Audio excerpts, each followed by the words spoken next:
여기 이거 막 오랜만이지네요.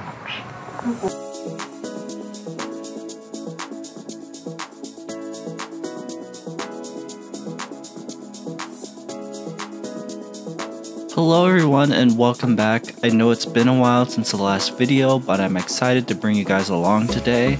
I've traveled up to Seoul to see the zoo at Seoul Grand Park. They've got a lot of cool animals here, so let's not waste any time. I'm currently on the skylift and headed up to the top, so I will see you guys when I get down.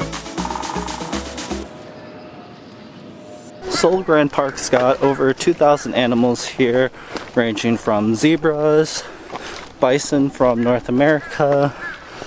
They've got sea lions, a bunch of different types of deer and similar animals, some camels, and even some animals from down under like kangaroos.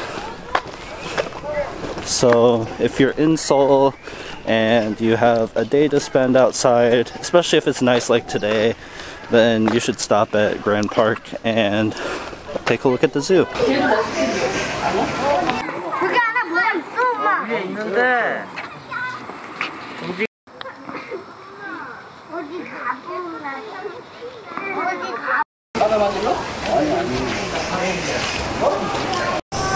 Bye for now, Mr. Red Panda. Have a good nap. So this is actually the second time that I've tried to film the Red Panda here. Last time it was sleeping in the exact same spot, but I was able to catch him peeking up a little bit, so I was able to get one slightly blurry picture of him, but that was about it. So in Korea, China, and then some other areas, the red panda is called the lesser panda, even though the red panda was actually discovered first. When the great panda was discovered and named, they gave it the same name or similar name. So when the great panda was discovered, they thought it was actually similar to the red panda, so that's how the great panda got its name. But now we know today that the red panda and the great panda are actually two separate species and they're not really related at all. If you're going to be taking the trip to the Seoul Zoo, you have to stop at one of the most popular exhibits. We're talking about the tiger area. Both times that I visited, families were gathered around the viewing areas to catch sight of one of the Siberian tigers. Tigers played an important role in Korean culture all the way back to its founding mythology. Tiger statues guard various royal tombs throughout Korea, and when Seoul hosted the 1988 Summer Olympics, its mascot, Hodori, was also a tiger. If you're lucky, the tigers will come close so that they can play in the water, but most of the time you'll find them resting in the shade on a sunny day like today. This next place has become one of my favorite spots to visit here at Seoul Zoo. You've all seen these animals before, but this time we're going right inside with them. Here at the Peafowl Village, peacocks walk around as if they own the place. It doesn't matter if you're a beginner or expert photographer, you have to come here. No glass, no fences distorting your shot, and at least when I was there, the animals pretty much did their own thing and let me take as many shots as I wanted. Now, really special here is the white peacock. You're not going to see this out in the wild very often due to their coloration, but there are a few of them here and they are very majestic, very magical, and you've got to see it for yourself. I'm going to stop talking for a little while so you guys can enjoy some of the other animals here, and I'll be right back with you guys here in a bit.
Looks like over here we've got some of the hippos there taking a nap and sunbathing, it looks like. Let's go over there and take a look.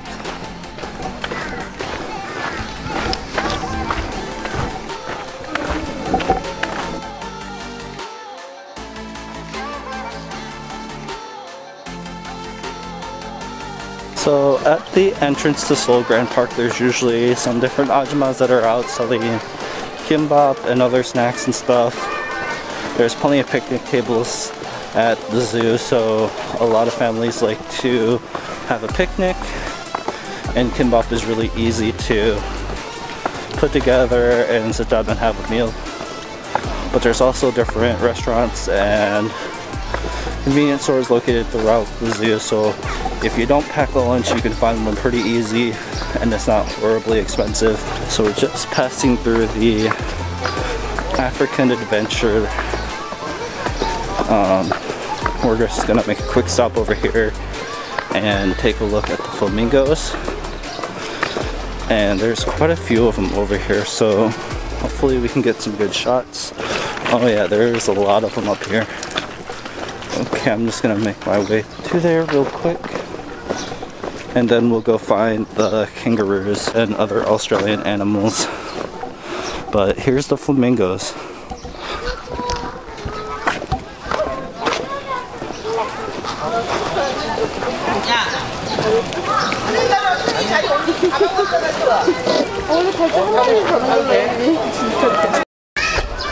So in my excitement to see the flamingos, I actually walked right past the Australian exhibit, so I am backtracking a little bit to go back and take a look at them.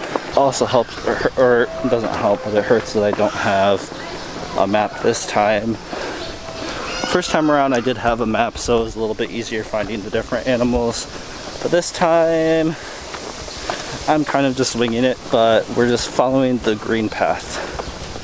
And in theory we should be able to get to the Australian animals. Ooh, I think right now we got some emu. It's gonna be kind of hard to see the emu.